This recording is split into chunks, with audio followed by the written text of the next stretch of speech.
Mungkinkah umat Tuhan bisa mentaati seluruh hukum itu? Baik moral, seremonial, maupun sipil? Tidak mungkin. Kalau memang umat Tuhan tidak mungkin bisa melakukan semua itu, pertanyaannya, mengapa Tuhan kasih semua hukum yang banyak? Padahal manusia, Tuhan tahu manusia tidak mungkin bisa melakukannya dengan sempurna. Nah, begini. Aku berkata kepadamu, kasihilah musuhmu, berbuatlah baik bagi yang membencimu, mintalah berkat bagi yang mengutuk, berdoa bagi yang mencacimu. Kalau pipi kirimu ditampar, berikan juga pipi kanan. Aku yang memilih kalian. Baik Bapak Ibu Saudara, kita ada di dalam acara spesial HUT RI ya. Saya dari tadi pagi di Pluit, semua suasana kemerdekaan ya. Nah, karena itu pada kesempatan ini saya mau berbicara tentang kebenaran yang lain, yakni kemerdekaan Kristen. Nah, saudara-saudara, ada satu ayat yang menarik yang Yesus katakan dalam Yohanes 8 ayat 36, bunyinya begini. Jadi apabila anak itu memerdekakan kamu, kamu pun benar-benar merdeka. Nah, ayat ini menyatakan bahwa Yesus itu memang akan memerdekakan manusia.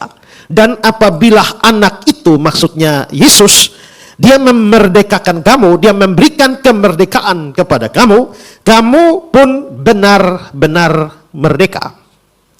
Nah, saudara-saudara, kalau begitu kita bertanya bahwa anak itu atau Yesus itu memberi kemerdekaan, itu dia memberi kemerdekaan apa saja kepada kita. Nah, sebenarnya secara teologi Kristen itu bisa banyak. Misalnya dia memberi kemerdekaan dari dosa. Dengan kata lain, ketika anak itu memerdekakan kita dari dosa, maka manusia itu yang percaya kepada Yesus menjadi bisa tidak berdosa. Waktu Adam diciptakan dengan dua kemungkinan. Kemungkinan pertama bisa berdosa, tapi ada kemungkinan kedua yaitu bisa tidak berdosa. Dalam bahasa Latinnya adalah posse peccare dan posse non peccare. Tapi setelah manusia pertama jatuh dalam dosa, maka manusia ada pada non posse non peccare, tidak bisa tidak berdosa, pasti berdosa. Tapi setelah anak itu memerdekakan kita, kita kembali pada posisi di mana kita bisa berdosa dan bisa tidak berdosa, seperti Adam. Dan nanti ketika dia memuliakan kita di surga, maka kita menjadi non posse peccare, tidak mungkin berdosa. Makanya di dunia ini kita masih bisa berdosa, walaupun kita juga bisa tidak berdosa. Tapi setelah di surga nanti kita tidak bisa berdosa lagi karena kita sudah disucikan. Maka itu maksudnya anak itu memerdekakan kita dari dosa. Anak itu juga bisa memerdekakan kita dari maut. Karena Alkitab melihat maut itu bukan hanya sekedar sebuah keadaan, tapi suatu power, suatu kuasa. Makanya tidak ada orang bisa lolos dari maut. Tapi ketika anak itu memerdekakan kita, kita tidak mengalami mati rohani lagi, tidak mengalami mati kekal lagi. Walaupun kita masih mengalami kematian fisik, tapi status dari kematian fisik diubah. Dari hukuman dosa itu menjadi pintu masuk surga. Makanya Paulus bilang kalau mati keuntungan. Tapi ada konsep lain yang saya mau lebih bagikan kita pada hari ini, yaitu Alkitab berbicara tentang Yesus memerdekakan kita dari hukum Taurat. Ya. Nah, itu dinyatakan secara eksplisit dalam Roma pasal 7 ayat 6. Roma 7 ayat 6 berkata, tetapi sekarang kita telah dibebaskan. Kita telah dimerdekakan dari hukum Taurat. Berarti Yesus tidak hanya memerdekakan kita dari dosa, dari maut, tapi juga dari hukum Taurat. Nah, apa maksudnya Yesus memerdekakan kita dari hukum Taurat? Saudara-saudara, hukum Taurat itu berisi perintah-perintah dan larangan-larangan yang penuh di Alkitab. Ada perintah ini, ada larangan ini, dan tujuannya itu adalah supaya umat Tuhan itu ngerti mana yang benar, mana yang baik, mana yang tidak benar, mana yang tidak baik. Nah, saudara-saudara, kalau kita mempelajari hukum Taurat, kita akan menemukan ada 3 jenis hukum di dalam hukum Taurat. Yang pertama itu namanya hukum moral. Hukum moral misalnya, jangan bersaksi dusta, jangan menyembah berhala. 10 hukum itu termasuk hukum moral. Nah, maka umat harus melakukan itu untuk melihat betapa berdiri teguhnya moralitas umat Allah itu dari hukum-hukum moral itu. Tapi yang kedua, ada yang namanya hukum seremonial. Hukum seremonial itu berkaitan dengan segala hukum upacara. Misalnya kalau berdosa potong kambing, potong domba, korban merpati, burung merpati. Orang hukum seremonial misalnya kalau perempuan haid itu najis, lalu kalau menyentuh mayat itu najis. Itu semua namanya hukum seremonial yang penuh dalam kitab imamat. Tidak boleh makan ini, tidak boleh makan itu. Kenapa? Makan ini binatang haram dan sebagainya. Semua itu hukum seremonial.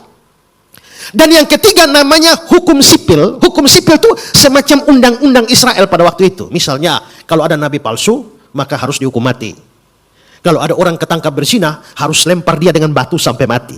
Kalau ada anak yang kurang ajar, kualat kepada orang tua, maka anak itu harus dihukum mati. Itu namanya hukum sipil. Jadi ada hukum moral, ada hukum seremonial, ada hukum sipil. Nah, saudara-saudara, Tuhan kasih semua itu. Semua hukum itu Tuhan kasih kepada umatnya. Nah, pertanyaannya, mungkinkah umat Tuhan bisa mentaati seluruh hukum itu? Baik moral, seremonial, maupun sipil? Tidak mungkin. Kalau memang umat Tuhan tidak mungkin bisa melakukan semua itu, pertanyaannya, mengapa Tuhan kasih semua hukum yang banyak? Padahal manusia, Tuhan tahu manusia tidak mungkin bisa melakukannya dengan sempurna. Nah, begini. Tuhan kasih Israel itu segala macam hukum Taurat. Bukan supaya mereka bisa taat sempurna, tapi sebaliknya untuk menunjukkan betapa bejatnya mereka, berdosanya mereka di hadapan hukum-hukum itu. Sekarang kita lihat Roma pasal 3 ya, 19-20. Tetapi kita tahu bahwa segala sesuatu yang tercantum dalam kitab Taurat ditujukan kepada mereka yang hidup di bawah hukum Taurat, supaya tersumbat setiap mulut dan seluruh dunia jatuh di bawah hukum Allah. Kenapa Tuhan kasih hukum Taurat? Supaya tersumbat setiap mulut dan seluruh dunia jatuh di bawah hukum Allah. Sebab tidak seorang pun yang dapat dibenarkan di hadapan Allah oleh karena melakukan hukum Taurat. Karena justru oleh hukum Taurat orang mengenal dosa. Justru oleh hukum Taurat orang kenal dosa. Jadi mengapa Tuhan kasih hukum Taurat? Supaya menunjukkan bahwa kamu itu orang berdosa. Untuk menunjukkan bahwa saya orang berdosa.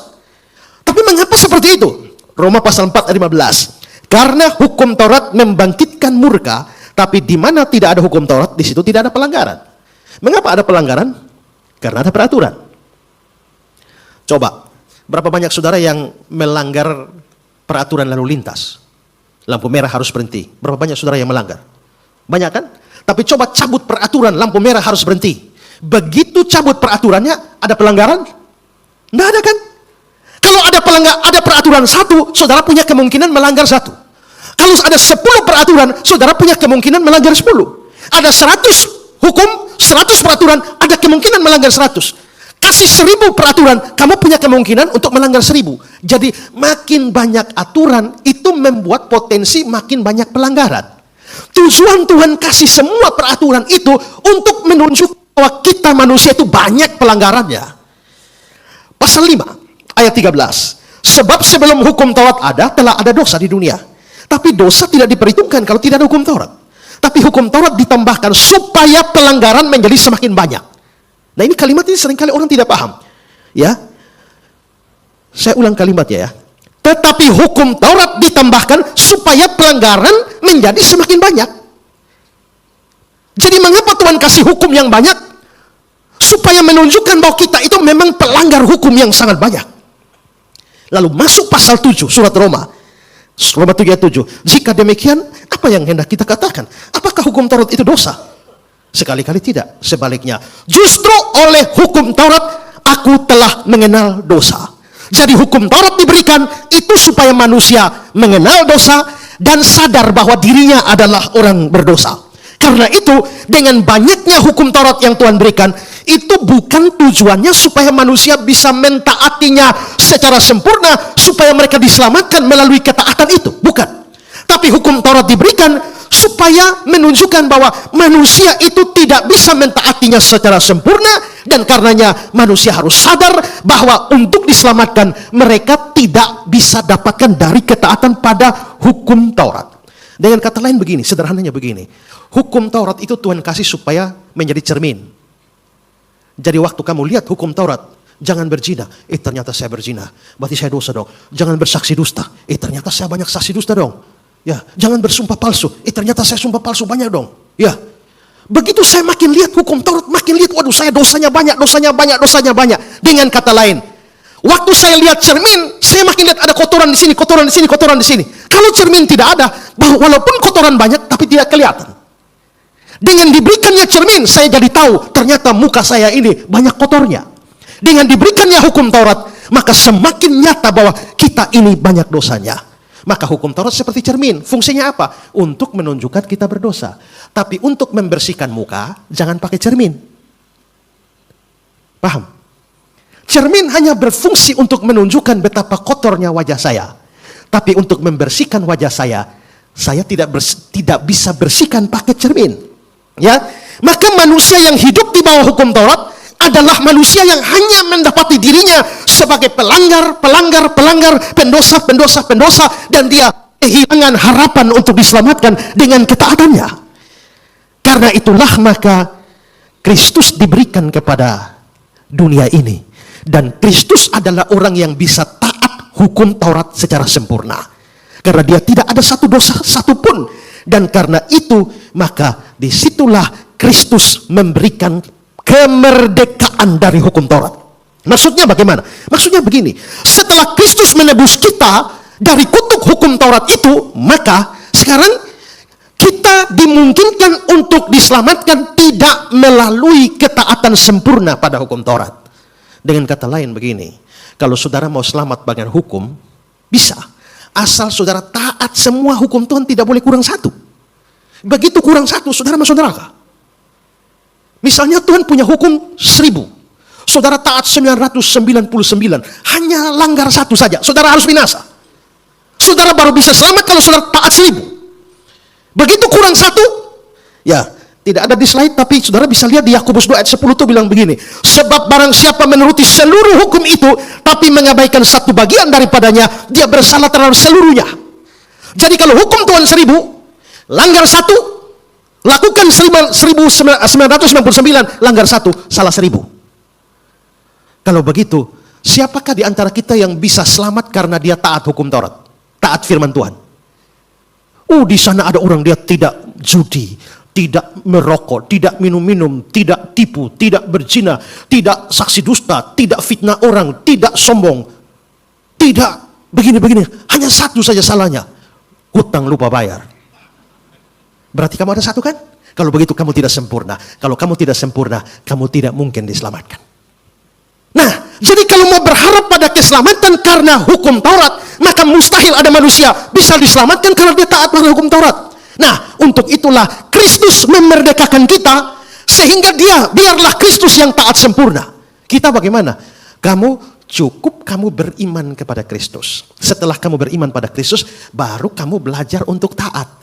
Tapi walaupun ketaatanmu tidak sempurna, keselamatanmu tidak ditentukan oleh ketidaktaatan yang sempurna, yang tidak sempurna itu, tapi ditentukan oleh imanmu kepada Kristus yang taat sempurna. Makanya Paulus bilang dalam Galatia 16, kamu tahu bahwa tidak seorang pun dibenarkan oleh karena melakukan hukum Taurat, tapi hanya oleh karena iman dalam Kristus Yesus. Sebab itu kami pun telah percaya kepada Kristus Yesus, supaya kami dibenarkan oleh karena iman dalam Kristus Yesus dan bukan karena melakukan hukum Taurat. Sebab tidak ada seorang pun yang dibenarkan oleh karena melakukan hukum Taurat. Kalau begitu, bagaimana sekarang? Kalau begitu, untuk selamat, jangan pernah saudara berpikir, saya mesti buat ini, saya mesti buat itu, saya mesti taat ini, saya mesti taat itu, supaya saya selamat. Kalau kamu mau taat ini, taat itu, taat ini, taat itu, supaya selamat, taat semua. Jangan langgar satu. Langgar satu, kamu tidak selamat. Nah, karena itulah Kristus memerdekakan dengan cara apa? Dengan cara dialah yang menanggung ketaatan itu, makanya dia tidak berdosa satupun. Sehingga keselamatan kita sekarang itu bergantung pada iman kepada dia. Nah, dan tuntutan-tuntutan untuk kita itulah yang dihapuskan. Efesus 2:15. Sebab dengan matinya sebagai manusia, dia telah membatalkan hukum Taurat dengan semua perintah dan ketentuannya. Maka untuk selamat sekarang, orang hanya cukup beriman kepada Kristus. Gak perlu berusaha, gak usah berjuang untuk selamat. Karena yang berjuang berusaha itu Kristus. Kamu ke bagian gampangnya saja. Gak usah berbuat baik untuk selamat. Percaya dulu, selamat dulu. Habis selamat baru buat baik. Jadi selamat itu, jadi buat baik bukan syarat keselamatan. Tapi berbuat baik itu adalah akibat keselamatan. Di sini tidak ada perbuatan baik kita. Kita beriman lalu selamat. Habis selamat baru kita berbuat baik. Itulah kemerdekaan dari hukum Taurat. Nah, tadi saya singgung bahwa ada 3 macam hukum. Pertama, hukum moral. Kedua, hukum seremonial. Ketiga, hukum sipil. Mana yang masih berlaku? Yang masih berlaku hanya hukum moral. Hukum seremonial sudah tidak berlaku lagi. Kenapa? Karena hukum seremonial itu hanya bayangan dari Kristus. Begitu orang berdosa, potong kambing, potong domba, ya, potong tekukur, korban darah, binatang-binatang. Itu semua hukum seremonial. Itu bayangan dari Kristus. Begitu Kristus sudah datang, otomatis bayangannya selesai. Karena itulah orang Kristen tidak lagi potong kambing, potong domba untuk korban. Kalau untuk pesta boleh. Tapi kalau untuk korban, tidak lagi. Maka semua hukum seremonial berakhir. Semua hukum seremonial itu termasuk aturan makan minum. Maka baca di Imamat 11 itu ada tidak boleh makan ini, tidak boleh makan itu, tidak boleh makan babi, RW, dan lain sebagainya. Itu semua hukum seremonial. Karena Kristus sudah membatalkan semua itu, maka sekarang orang Kristen tidak ada pantangan lagi mau makan babi ke B2 ke RW terserah. Kalau tidak makan karena kesehatan silakan. Tapi bukan karena alasan teologis. Yang hukum sipil juga tidak berlaku lagi. Karena itu undang-undang Israel pada zaman dulu. Ada nabi palsu, lempar tangkap, hukum mati. Ada orang berzina, lempar batu sampai mati. Zaman sekarang tidak berlaku. Kenapa? Karena ini bukan Israel, ini Indonesia. Kalau saudara lihat ada nabi palsu, tangkap, gantung dia. Kita yang digantung pemerintah kita. Maka hukum sipil tidak berlaku di Indonesia. Hukum seremonial sudah selesai. Itu semua hanya bayangan di Ibrani 10. Kalau begitu bagi orang Kristen hanya ada hukum moral, yaitu bagaimana kita hidup dan berbuat baik. Bukan untuk selamat, tapi karena sudah diselamatkan baru berbuat baik. Nah, itu namanya merdeka dari hukum Taurat.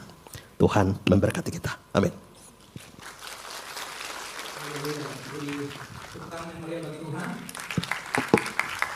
Pada sesi hari ini ada hal yang berbeda, kita akan tanya jawab bersama Besok Esra Sobi. Bapak Ibu yang ada di tempat ini bisa mengajukan pertanyaan via website www.slayer.com atau bisa share QR yang bisa dilihat, bisa dibantu dengan menggunakan media. Dan bagi Bapak Ibu yang menyaksikan via live streaming bisa juga mengakses pada kolom chat yang ada di live streaming kami. Oke, tidak perlu berpanjang lebar, kita akan tanya jawab dalam 20 menit. Pak, depan. Langsung aja di pertanyaan pertama, terutama pertanyaan yang masuk ke dalam slide kami. Saya ulang Pak Esra, mengatakan Lucifer diusir dari surga karena dia melakukan kesalahan. Kenapa di surga yang di tempat suci masih bisa melakukan dosa? Apakah nanti kita di surga bisa berdosa juga? Ada 2 problem sebenarnya di situ. Pertama, dia bilang mengapa Lucifer diusir dari surga karena dia melakukan kesalahan? Apakah di surga ini? Ya, siapa yang dia maksudkan dengan Lucifer? Pasti iblis ya. 99,9 orang Kristen termasuk pendeta itu percaya Lucifer itu adalah iblis. Sekarang saya tanya, di mana ayatnya? Bahkan saudara baca Alkitab Indonesia tidak pernah ketemu kata Lucifer di sana. Gak ada. Ya. Nah, kata Lucifer itu muncul di dalam beberapa terjemahan bahasa Inggris termasuk King James untuk Yesaya 14 ayat yang ke-12. Yang diterjemahkan di dalam Alkitab Indonesia menjadi bintang timur.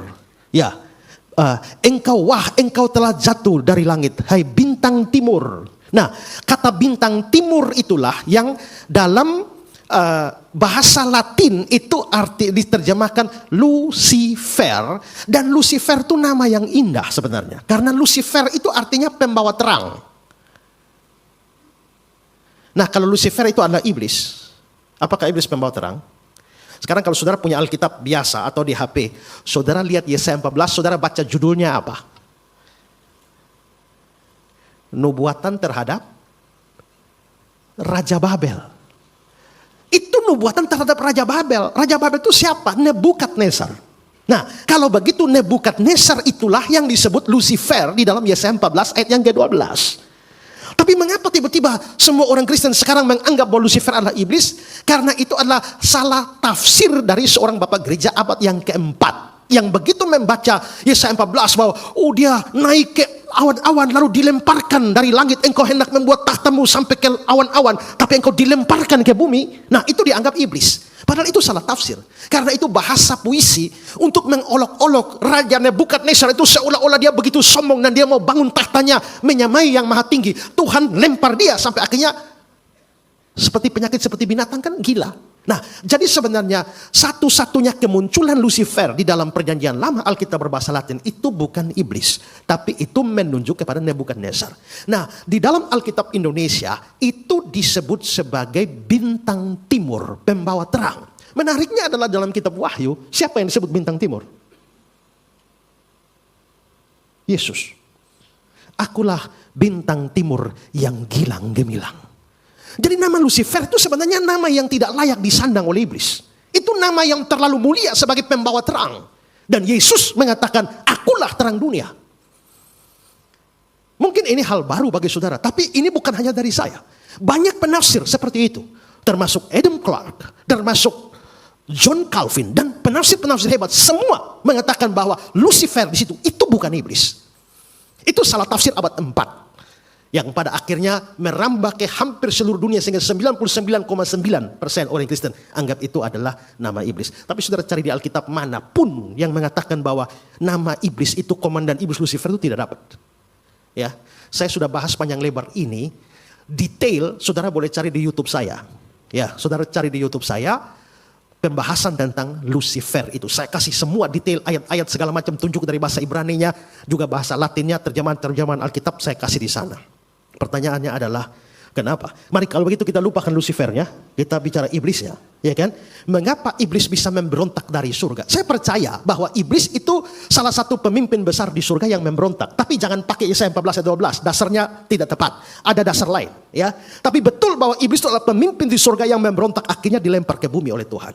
Pertanyaan, kenapa di surga yang begitu suci itu bisa muncul dosa? Karena makhluk yang ada di surga itu diberi kebebasan oleh Tuhan. Seperti saya bilang tadi, Adam juga dicipta awal suci. Tapi kesucian Adam itu dia tetap diperhadapkan pada dua pilihan. Yaitu dia bisa berdosa, bisa tidak berdosa.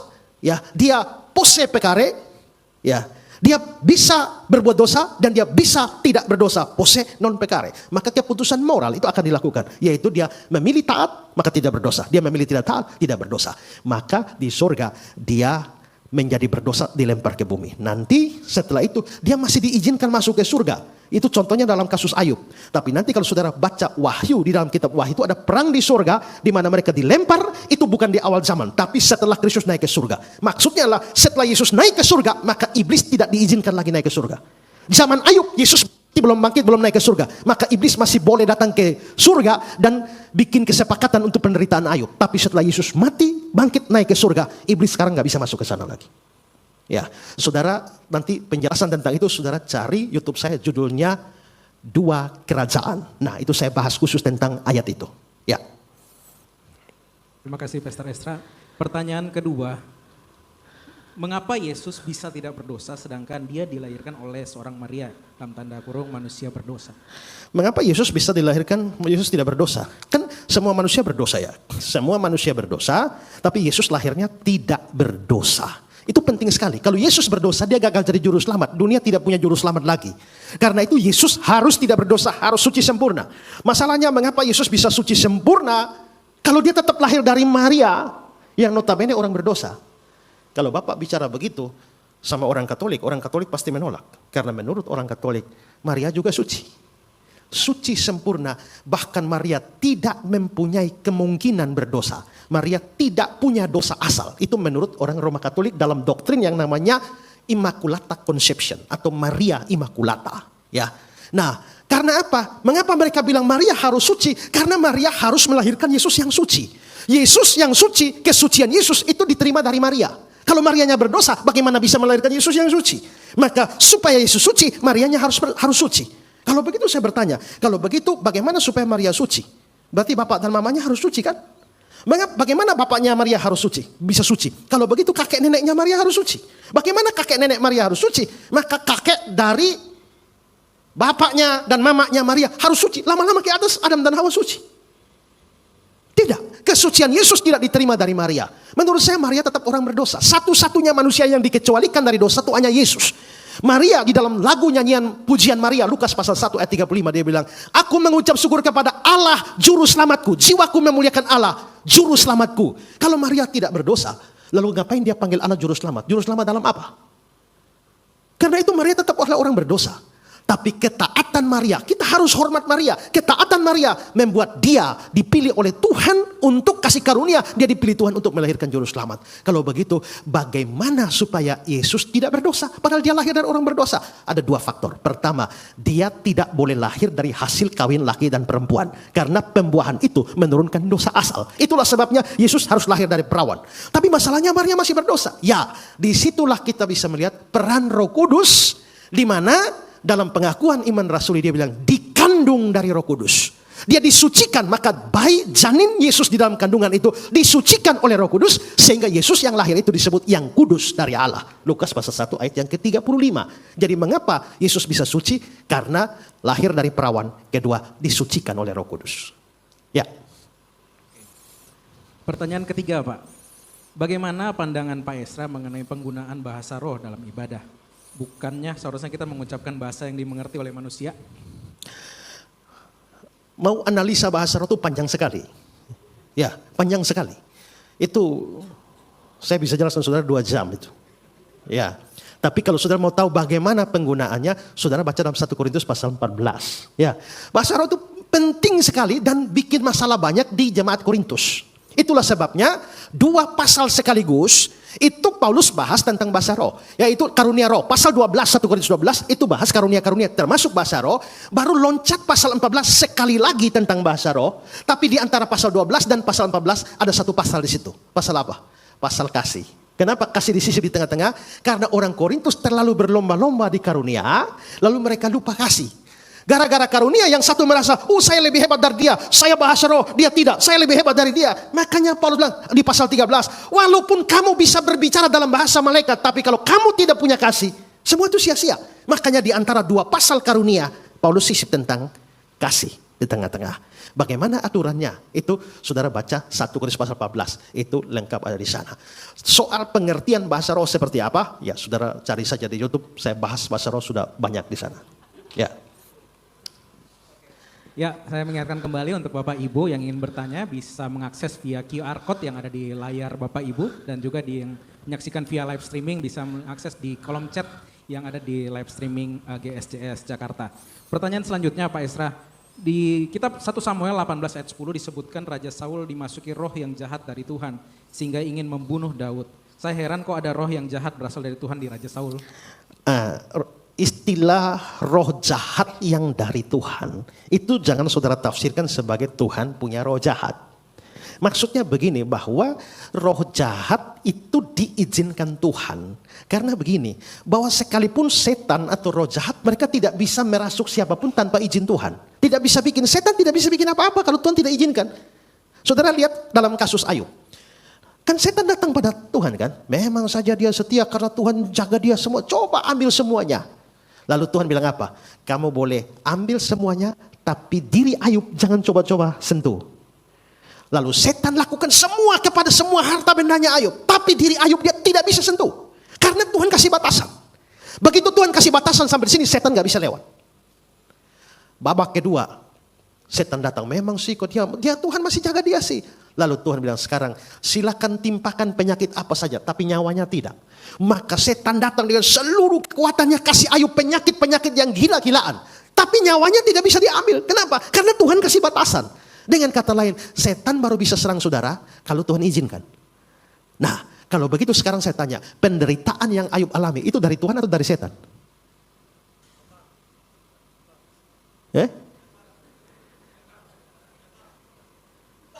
Bisa dari Tuhan, bisa dari setan ya?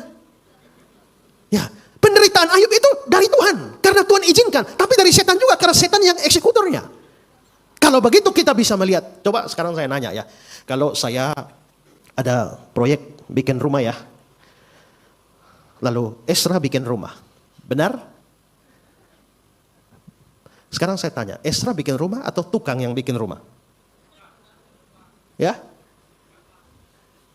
Tukang yang bikin benar, karena yang bikin campuran naik batu, semen dan sebagainya itu tukang.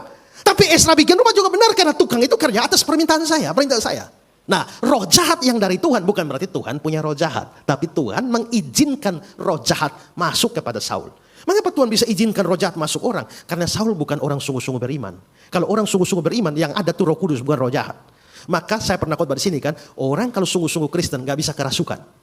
Kalau sampai saudara kerasukan, sekarang kan saudara percaya Yesus kan ada Roh Kudus. Kalau orang kerasukan itu kan roh jahat masuk, roh setan masuk. Pertanyaannya, Roh Kudus di dalam, lalu roh setan masuk sehingga di dalam hati saudara ada Roh Kudus dan roh setan? Ataukah roh jahat masuk lalu Roh Kudus keluar? Kalau Roh Kudus keluar jadi salah karena Yesus bilang, aku akan memberikan dia dan dia akan menyertai kamu selama-lamanya. Atau memang Roh Kudus nggak pernah ada, makanya roh setan bisa masuk. Kemungkinan ketiga, kalau Roh Kudus nggak ada, berarti saudara bukan orang percaya.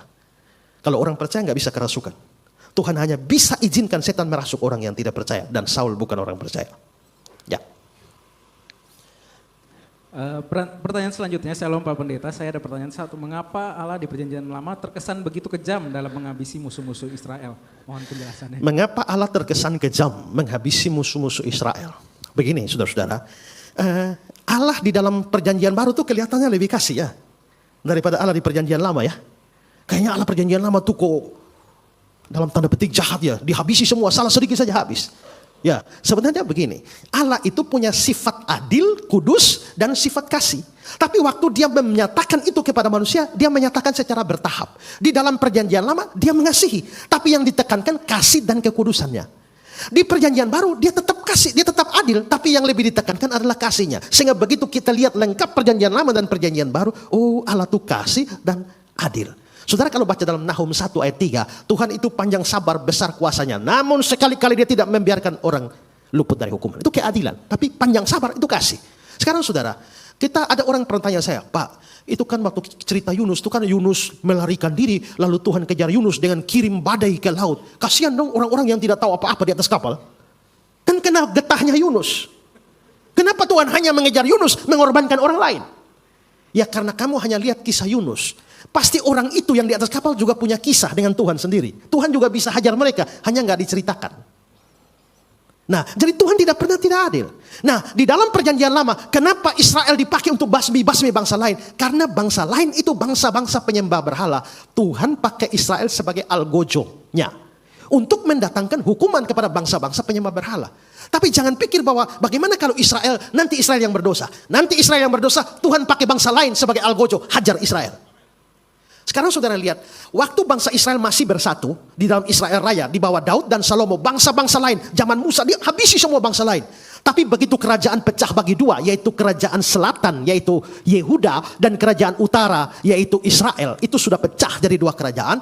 Maka kerajaan utara dengan 10 suku ibu kota Samaria, mereka menyembah berhala. Tuhan pakai bangsa lain untuk hajar. Bangsa mana? Bangsa Asyur. Maka bangsa Asyur habisi Israel, buang 10 suku ke pembuangan, tidak pulang-pulang lagi. Maka hilanglah 10 suku di pembuangan. Ya. Nah, tapi bangsa Yehuda yang ibu kotanya di Yerusalem, itu ada 2 suku di sana. Suku Yehuda, suku Benyamin, belakangan suku beberapa orang Lewi ikut. Maka mereka juga menyembah berhala. Tuhan pakai bangsa Babel di bawah Nebukadnezar, datang habisi Yerusalem, bait Allah hancur, bait Allah Salomo hancur juga, dibuang ke Babilonia. Berarti waktu bangsa lain berbuat salah, Tuhan pakai Israel hajar dan habisi mereka. Waktu Israel bikin salah, Tuhan pakai Asyur habisi mereka. Waktu Yehuda bikin salah, Tuhan pakai Babel habisi mereka. Dengan kata lain, Tuhan sering pakai bangsa-bangsa lain menjadi algojo untuk menyatakan hukumannya kepada bangsa-bangsa. Karena itu kelihatannya Tuhan kejam, tapi sebenarnya bukan kejam. Itu adalah pernyataan keadilan dan kesucian Allah. Baik, Pak Ezra. Ini satu pertanyaan yang sangat menarik. Dikatakan dalam 1 Yohanes 1 ayat 8, jika kita mengaku dosa kita, maka ia adalah setia dan adil, sehingga ia akan mengampuni segala dosa kita dan menyelamatkan kita dari segala kejahatan. Apa buktinya, Pak? Apa buktinya jika Tuhan sudah mengampuni dosa kita? Apa buktinya Tuhan mengampuni dosa kita? Ini sesuatu yang bersifat rohani, yang kalau saudara mau menuntut bukti secara fisik, saudara tidak akan dapat. Ini adalah persoalan iman. Nah, jadi begini, misalnya saudara ya, kalau dikatakan bahwa kalau kamu percaya Yesus, kamu akan diampuni. Dari mana saya tahu saya diampuni? Sekarang begini, pertanyaannya begini, siapa yang berjanji? Tuhan. Apakah kamu yakin bahwa Tuhan yang berjanji? Ya. Apakah menurut kamu Tuhan itu ada dusta? Tidak. Apakah menurut kamu kata-kata Tuhan bisa dipercaya? Ya. Kalau begitu dia sendiri yang menyatakan bahwa kalau kamu percaya dia akan mengampuni dosa kamu. Kenapa kamu tidak percaya? Kenapa kamu menuntut bukti? Ingat, dalam banyak hal di dunia ini kita sedang menjalankan prinsip beriman tanpa menuntut bukti. Ya. Waktu saudara naik pesawat, yang bawa pesawat siapa? Pilot. Dari mana saudara ada bukti bahwa pilot itu pernah sekolah? Dan saudara yakin bahwa dia lulus? Saudara nggak perlu cari tahu kan? Saudara dengan yakin bahwa kalau dia sampai duduk di situ pasti dia pernah sekolah. Maka saudara duduk dengan nyaman, dan seandainya dia kuliah nggak pernah tamat, matilah saudara. Sekarang, yang duduk di kursi ini, siapa bapak waktu bapak agak gemuk ya? Bapak datang duduk di sini, bapak mengadakan kalkulasi tidak? Berat saya sekian dan kursi ini dilihat dari bobotnya dia mampu tampung berapa kilo dan kayaknya dia kuat untuk menampung saya dan saya baru bisa duduk. Kan tidak? Bapak langsung duduk kan?